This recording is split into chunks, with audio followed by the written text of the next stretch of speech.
Jon Krakauer is an author, a mountaineer, and wrote some wonderful books that I have learned a lot from. One of them is called Into Thin Air, which inspired me to become a mountaineer. But I read that first, followed by a book he had written previously called Into the Wild. And if you haven't read the book or seen the movie, do them both. But what I loved about Into the Wild, it provided insight into the reader or the viewer of the movie into how we make our decisions. And the story focused on a gentleman in his younger 20s who lived in the southeast of the United States, had recently graduated from college, and was considering graduate school. But he made a different kind of decision. And he made a decision to say, I'm going to leave all of that behind, I'm going to go to Alaska, and I'm going to live in the wild. And the theme of the story had to do with how we make our decisions, when we make our decisions, and the implications as to our age and its importance in the decision-making model. And what he talked about is in our 20s, if we were going to drop everything and move to Alaska, we would think about, we have a 97% chance that we're going to survive the wild. Yet, Krakauer talked about if we made the same decision in our 40s, we would look at it from a different lens and we would say, we have a 3% chance of dying, and yet we don't do it. And because of that, the difference between 20s and 40s can be huge. I say that because I want to introduce someone who provides insight into the decision-making model and is our guest today. I'm Chuck Garcia. Welcome to A Climb to the Top, Stories of Transformation on Talk Radio 77 WABC. Our guest today is Bea Wray. Bea is a professional speaker. She is an executive and has run many companies, but she is here today to share insights and stories into her transformation. Bea, welcome to A Climb to the Top. Hey, Chuck. Thank you. So happy to be here. It's great to have you here. Bea, warm us up to your background. Tell us, where'd you grow up? And what led you into ultimately your 20s, where your decision-making model really took over? Well, thank you. I like to say I'm from wherever you're from. I grew up in 13 homes, New Jersey, Ohio, California, St. Louis, Virginia, always coming back to the Southeast. My parents both went to Savannah High School, and so that our heart was in spending holidays on the Carolina coast. Yet, I know there's some New Yorker in you. I can't get a Jersey girl? Well, I am a Jersey girl. Spent my high school years in Red Bank, New Jersey, but I speak like a Yankee because in third grade, I had to miss recess on Wednesdays in Ohio because they didn't like my Southern accent. So I had speech class instead of recess. I'm still catching up on fun in life as a result. Oh, yeah, you got to make up for lost time. Well, Bea, ultimately, you went to school in the Southeast. You ultimately went to graduate school at Harvard Business School. Tell us about the evolution of your career. What happened after college and where did it take you? Well, it's interesting you started with Jon Krakauer and you started with a story of Into the Wild because I actually, all those years in those 13 homes, my mom talked about back to Atlanta, her roots. So the only college I applied to was Emory University, and I went to Atlanta, and I was in Chris McCandless's class in 1990, graduating from college on the same year that he did. Wow, small world. Yeah, and what a fascinating, sad tale. Well, it is an interesting story, and of course it's one I followed very closely, although I never knew him there, and no one I knew him. He really did keep to himself. Well, it was interesting because as you and I, we've talked about our own transformations. You know, you talked about the decision-making models and how you decided on things in your life, those inflection points. Walk us through your 20s. Where, and in particular, I'd like to focus on where did your transformations occur in there? They always moved back to me depending on myself as an individual. But what initially happened was I've always loved psychology. I had a psychology as well as political science degree. I thought I would go on to psychology grad school. I did a research project my senior year at Emory and really dove in and thought this is where I'm headed.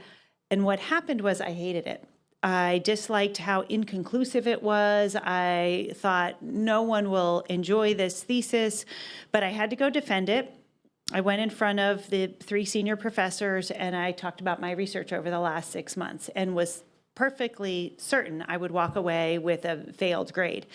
And that would have been fine, but it would have meant not graduating with honors or highest honors. And so when I walked in there, they loved it. And I received a summa cum laude degree from Emory. And it was interesting because what happened to me at that inflection point was, if you like this, I have to go somewhere else. And so my success, I have in air quotes, of that project was what actually launched me into entrepreneurship, is because I just needed results more quickly, more conclusively. I didn't want to get into a world where I was researching and maybe 7 years later, after the right kind of subjects, we might be able to make a inconclusive submission or idea that we could maybe prove. That was not what I wanted to do. I wanted to go build a business and know that I was building it. Yet while you were building your business, you found marriage, love, marriage, children, and I suspect that must have had an impact into the decisions you made. So talk about in the 90s as you emerged, you married, children. I know there are some lessons to be learned that I think anyone who is having it all, so to speak, encounters. Walk us through what happened. Well, right, in my 90s, I did help start a few companies, and I ended up in Silicon Valley, and I had always wanted to go to business school. And I remember one time a friend from Emory, I was so proud of myself. I said, Jeannie, I've decided within 2 years I'm going to go to business school. And she goes, Bea, you say that every 2 years. I thought, well, yeah, but this time I mean it. Well, luckily, this time I did keep up with it. And just like I had only applied to Emory, at that time in the mid-90s, Harvard Business School was the only school in the country that didn't require the GMAT. And I had a lot of insecurities about these major tests. And so I thought Harvard must be the easiest school to get into. And I applied. And if you don't know what Delta Dash is, it's, when FedEx is too late. But I had read somewhere that Harvard cares about you caring about going to that school. So I applied 1 year, not because I thought I would get in. I just wanted to demonstrate the following year, hey, I applied last year, I must really love this place. So I submitted an application at 9 p.m. I was on a business trip in Utah. I drove to the Delta Dash counter in the Salt Lake City airport and submitted my application, never expecting to get in, just expecting to reapply the next year. And I actually was accepted in the class of 1997. And that was a big change for me, and that was pretty exciting. It must have been, because at that time, you ultimately led you to a TED Talk, where your TED Talk, you juxtaposed the lessons learned between what I learned in business school and what I learned from my children. And while that TED Talk is available, I'd like to explore the children part of it, because I think there's some really important lessons for our listeners to dial into. You were married and you had children. There were some challenges along the way in the marriage that were probably unexpected. And often when you have problems in one part of your life, could they potentially spill into the professional side of your life? It's all connected. Help us to understand what you were going through and the experience, which is the name we give to our mistakes that you learned along the way. Well, you're right. I do think for me, Harvard Business School was an incredible education. I do believe that certainly you learn about business, but Harvard does a great job of setting up how to learn about people skills. Harvard there's so much more work there than any one person can handle, that you're sort of forced into these study groups and you meet every morning. And so you have to depend on each other. And so Harvard does a great, and then there's the case study method where you're learning more from the hour and 15 minutes of your 79 other classmates than you are the 15 minutes that the professor speaks. So the structure of the school and many, many things are all about, guess what? This life is about people. This is about relationships. This is about motivation. This is about setting a vision. And so as much as Harvard does a great job teaching those things, as I later experienced, when I thought about what do I really know in business and what do I do that's successful, whenever I looked back on skills that I had, where did I get them? For me, it was by being a mom. It was being a parent. I actually had the privilege of taking 6 years off to be home alone with my children. And so when I went back, I'd lost all confidence for a business. Could I succeed? Could I deliver anything of value? And it was at that point that my career took off. It was shocking to me and wonderful. And that's when I started asking, what am I doing here? What's going well? And over again, something that I relied on, that I was bringing to the table in my business, was actually something that I learned because I had to negotiate with a 2-year-old, or I had to coordinate with the neighborhood having to do with my children. And so for me, my children have taught me more, or being a mother has taught me more than actually the degree from Harvard Business School. Well, it's interesting because sometimes you talk about with marriage, sometimes there is a stigma, and God forbid you put your married on LinkedIn. Yeah. Yet, to you, it was a tremendous gift of what you could bring into your business world. Well, certainly my family life was what I could bring into my business world. And I think there's differences for men versus women. There's actually a daddy bump, or there's a term for the fact that men who have children are actually paid more than their the peers that are not fathers. Whereas women, there's a decline. And that's something I'm not an expert in, but what I assume is happening is that there's an assumption, oh, you're a mom, you might not be fully committed, you might take the day off. My experience is the opposite, is that moms really learn to articulate, do 2 things at once, have to be very strategic, and make excellent employees, business partners, etc. You're listening to A Climb to the Top, Stories of Transformation on Talk Radio 77 WABC. I'm Chuck Garcia, and my guest today is Bea Wray. Bea, I appreciate all that you're saying, and let's go to a slightly different place. I know many of our listeners often hear about what are the mistakes we make, and what did we learn about ourselves. I know as you relate, and it's probably a book in here, as you relate some of those mistakes, walk us through, at least in your marriage, for all of those who are contemplating getting married or in it, help us understand some of the mistakes that you made along the way that we can learn from. Well, sure. Thank you for that opportunity. I was married. I'm actually remarried now, but I did have a marriage of 18 years that failed. And there's so many mistakes there. The summary for me about ways I wish I had behaved differently is that I said things in tones I wish I never knew. So I think that's something a lot of us can relate to, is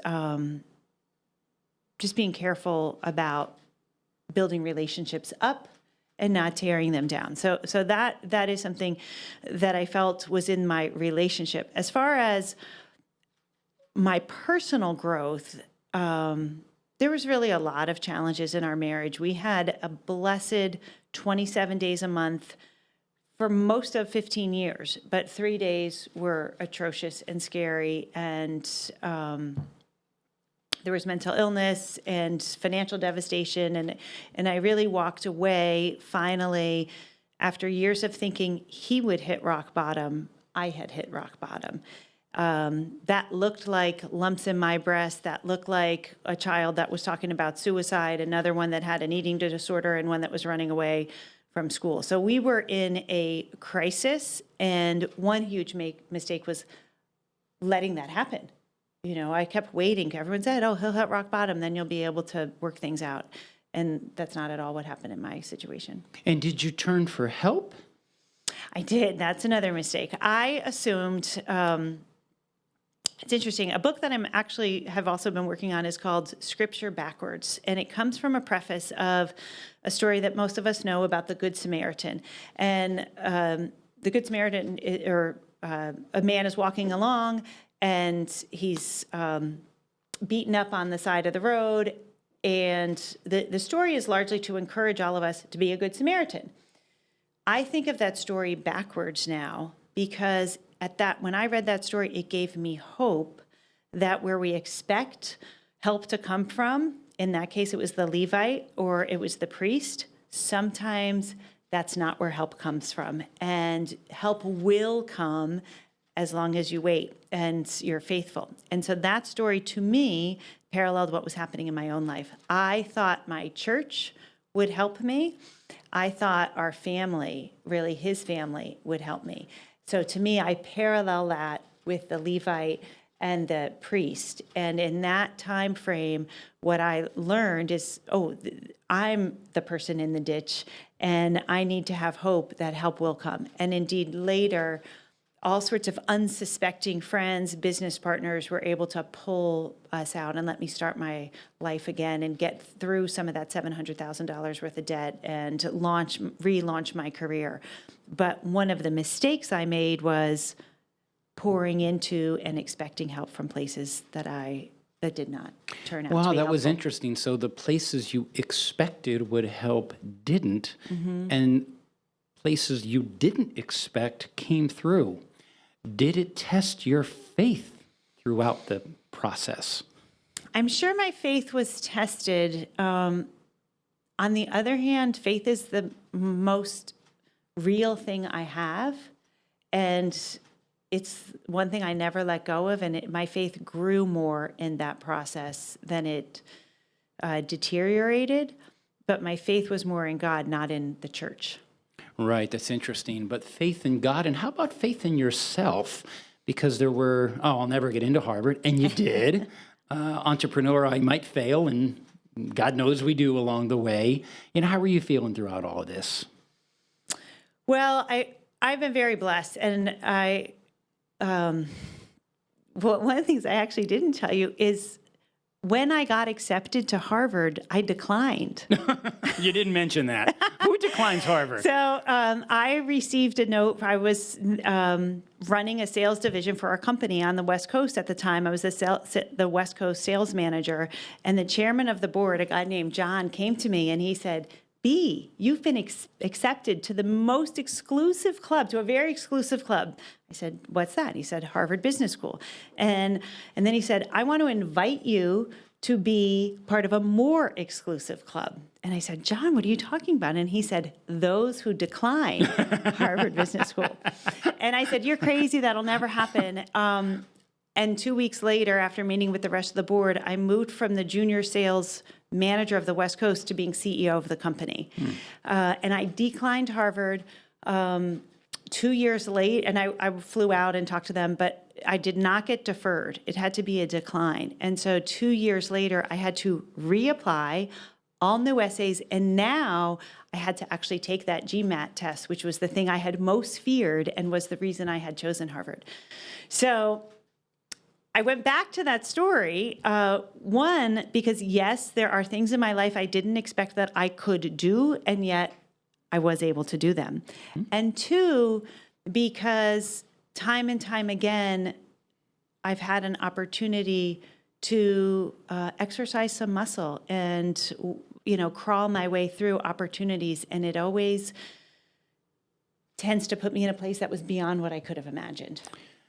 You mean that in a good way? Yes, I mean that in a good way. Because Absolutely. what you're speaking of, Bea, is really the conditioning along the way. We all take punches. You learn to develop a thicker skin. You learn to get comfortable more within yourself, recognizing the rest of the world has certain expectations. But you've got kids to raise. You have a career. You have a marriage. All of that takes its toll. Yet you seem to continue to find a way to come out of that and to be your wonderful, cheerful self.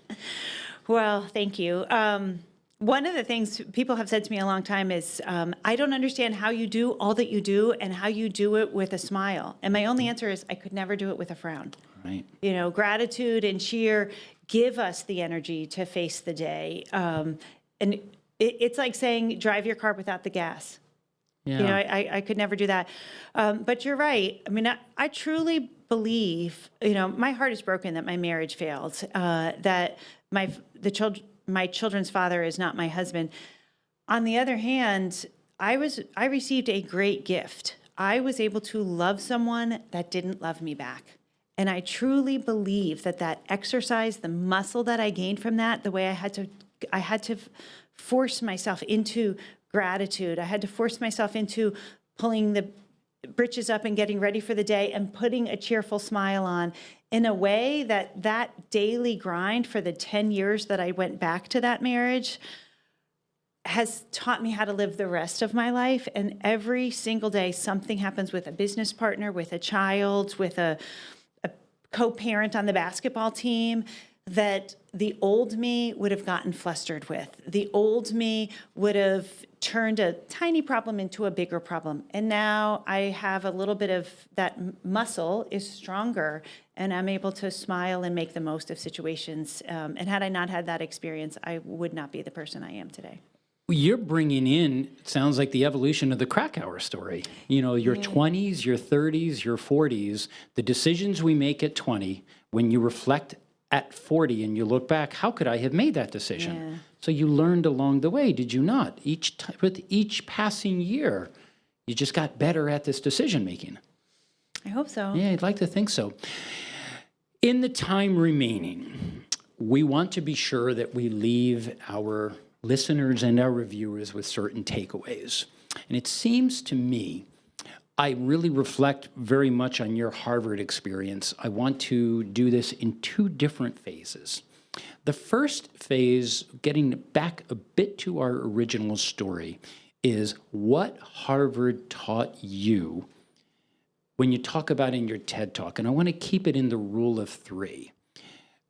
Is it Harvard taught you or your kids taught you?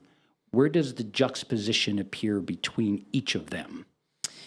So the essence of what Harvard taught me is that it turns out business is done with people, so people skills matter. Mm-hmm. And what I learned is that the best place for me to learn people skills was by raising my children. Cool.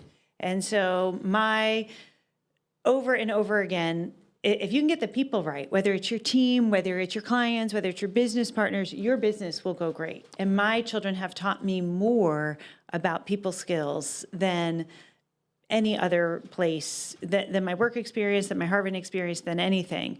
There are three main things they have taught me, and those really are that if I can bring humor, that if I can be cheerful, and most importantly, if I can be grateful, then we're going to make the most of any situation. Yeah, so that's certainly the takeaways about how you present yourself to the world. Cheerful, gratitude, it reciprocates and bringing a sense of humor. Sounds like there's a book in here. What are you thinking about for the future, Bea? I am actually working on a book very specifically about things that Harvard has taught me and what my children have made me learn. It's a lot more than those three, but we really go through everything from strategic planning, and I'll bring in a story about decisions we make as a family about what basketball team my son should play on at a certain age, and how that impacts the long-term ability for him to play basketball. And I parallel that to a business decision that we make in what products we choose. And so that is a book I'm working on. It's coming out in the next couple months, and it's really been a fun experience. Yeah. Well, the book, though, must be the culmination of all of this experience, or does it focus on a particular point in time? It's a culmination of all of the experience. You know, I sort of go through things that are most important, like negotiation and strategic planning, and kind of go through what I think are 16 important lessons to know as an entrepreneur. And then I'll pull in business experience, parenting experience, and Harvard Business School lessons. And who is the book written for? Mostly female entrepreneurs, not exclusively, but those are the people I've served the most. And I actually find that men love when I speak and they get a lot out of it. I get great feedback. However, I don't find that most men buy books written by women. And so there's something there for them should they want it. But I also think it's women that feel more stress. It's women that belittle their own accomplishments. It's women that do a lesser job of leveraging their experience. So I'm sure you've read that if there's a job offering, men will typically apply for a job even if they only have 24% of the experience. Women need 85% of the experience. And so that the book is largely speaking to that point, is to say you have experience you're not even giving yourself credit for. So let's talk about that. Let's relate to that, and let's encourage you to stretch farther, to reach beyond, and to know your own value. Yeah, no, that's great insight, B. Let's leave our listeners with the fundamental question that I always ask. What do we want our listeners to think? What do we want them to feel? And what do we want them to do after they hit the off button on this show? So let's go back to it. B, what do you want our listeners to think about their lives? Well, I want them to think that the possibilities are endless, and they have the power to accomplish whatever it is that they really set their mind to do. And what do you want them to feel? I want them to feel great about experiences, not that they may someday get, but that they already have. I want them to look and feel great about relationships and things they've already overcome and see where they can leverage them. And then with the last one, the action. What do you want them to do? Is to get started. Right. Is to get started. You know, the obstacle is the thing you see when you take your mind off of your goals. Don't wait for everything to be perfect. Yeah, get going. Just started. Well, B, it has been a real pleasure. Thank you so much for coming on to the show. Absolute delight. Thank you, Chuck. You have listened to Climb to the Top, Stories of Transformation on Talk Radio 77 WABC. I'm Chuck Garcia. I thank you for tuning in. See you next week.